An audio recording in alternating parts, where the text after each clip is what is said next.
All right, what's up, guys? I'm going to break down another matchup real quick. We've got the Purple Cobras, Trey's team, up against my childhood friend, Corey, and his team, Dak Attacks, Brady Bunch. I like it. I like the matchup. I think this is going to be an exciting matchup. Let's get into it.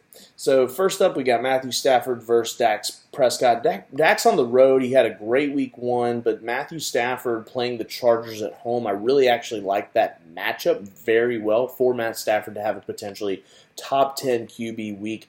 Dak can certainly put up those numbers, but I actually give the edge there to Purple Cobras. I think Matthew Stafford poised to have a monster game. Saquon Barkley versus Le'Veon Bell. Again, this is a matchup thing. I think Saquon, just on paper, looks like this is a better matchup, but Le'Veon Bell going up against Cleveland, is he healthy, though? That's the big thing. If he can go in and he's 90%, 100%, then I think that the Jets not only have a good chance of winning, but Le'Veon Bell has a good chance of putting up 20+. Saquon, on the other hand, the Giants are not that good. Buffalo, if they're going to want to win, they're going to have to establish the run. Josh Allen's not going to be able to turn the ball over if they want to win. And so I don't see Saquon working into the game plan as much. I think Buffalo tries to keep him off the field, keep that New York Giants offense off the field for as much as possible, and utilize the run game to go up against the defense. I think that this is a push. Mark Ingram up against Arizona. I think that he is going to have the better game. He's listed right now as questionable, and this is as of Friday. It's Saturday night, and game's tomorrow, so I don't know. If he plays, I feel really good about the matchup, and I think that he outdoes the matchup of Josh Jacobs. The Kansas City Chiefs, they're going to get behind. The Oakland Raiders are going to get behind against the Kansas City Chiefs, and he'll slowly be worked out of the game plan by the second half. I think Mark Ingram, if healthy and if he can play the full game, has a better game than Josh Jacobs. Amari Cooper versus Michael Thomas. I like Michael Thomas in this matchup. Both players on the road. Dallas going up against a weak Washington defense and secondary, but they do have Josh Norman. They're definitely going to put him on Cooper, isolate, try to get some one-on-ones, and I think that Josh Norman's up to task. Meanwhile, Michael Thomas going up against the Rams, with Drew Brees, those games have traditionally been shootouts as of late, and so I think Michael Thomas is poised to have some big plays in that game. Keenan Allen going up against Detroit. Mike Williams going up against Detroit. It's the battle of the Chargers. Which receiver is going to take precedence? I think Mike Williams is not the guy. I think he's coming off an injury. 2, Keenan Allen just balled out. Right now is ranked 10 in the receiving game, 9 or 10. I know he's in the top 10. He's 9. Okay, he's 9. So just absolutely went ham last week. I think Keenan Allen has the bigger game, and Mike Williams. Don't count Mike Williams out. I think Mike Williams has the potential to have the bigger game, just because he does have that deep threat to him. But right now, he is also listed as questionable. He has an injury. What is it? I wonder what it is. Oh, knee. Yeah, that's really going to affect him going down the field in terms of his speed and breakaway.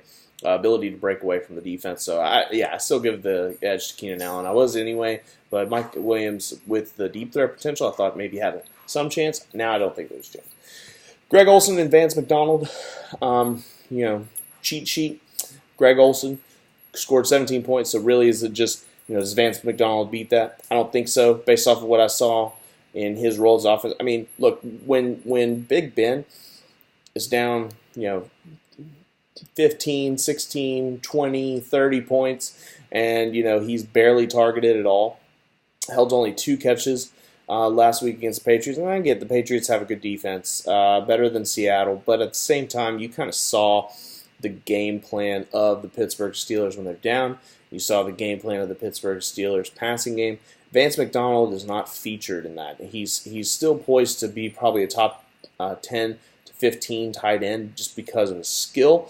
But Greg Olsen's definitely going to win that matchup. Kenny Golladay versus DJ Moore. Again, cheat sheet a little bit. DJ Moore already balled out, got 17.9 points. Kenny Golladay, right now he's projected to have 12.4 points. Really, for me, it just kind of depends on whether or not he scores a touchdown. I think the Chargers' defense is susceptible to a big passing game. Like I said, I already think Matthew Stafford balls out. So, it's potentially a wash, but I don't think there's any way he overtakes DJ Moore here.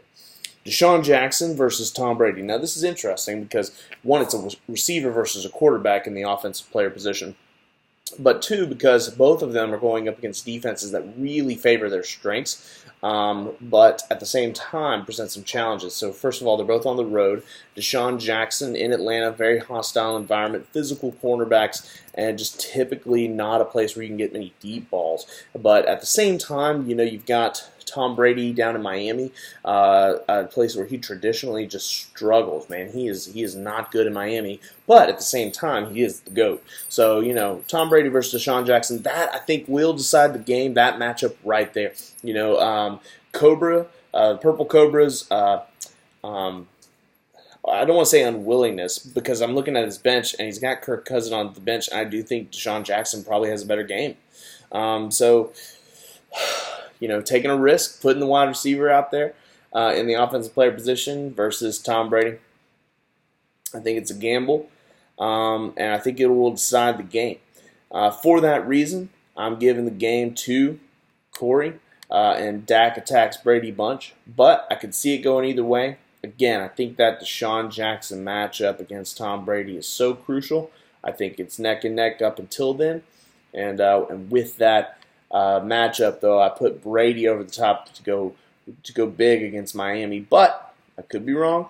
Deshaun Jackson just needs a couple deep scores, and then this is all Purple Cobras. So, and then in terms of defense, we got the Steelers at home, we got the Patriots versus Miami. I think both of them score 15 to 20 points. I think both of them have defensive just shutout type games. So anyway, that's my thoughts. As far as people they got on the bench, let me take a look because I didn't see initially anybody that I felt like should be started over.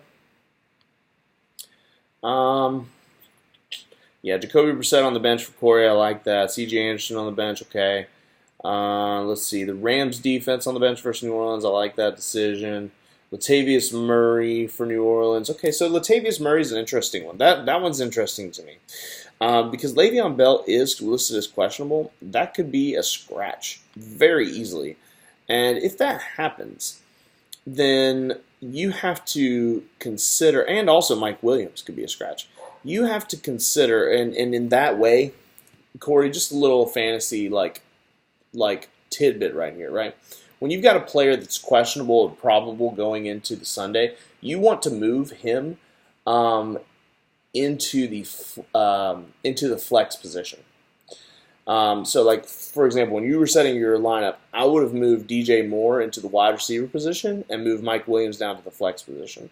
Because if you go into the game with the realization that he is injured, right, and saying, oh, man, he's a scratch, you can easily swap him out with not just any wide receiver, but also with the running back. So, if Mike Williams comes up and he ends up being a late-game scratch, you're going to have to go with somebody like Dante Moncrief or Deebo Samuel versus you could have put in Latavius Murray, who I don't think is going to have a monster game, but has a better chance going up against the Rams. He had a score last week. I think that, just lesson learned there.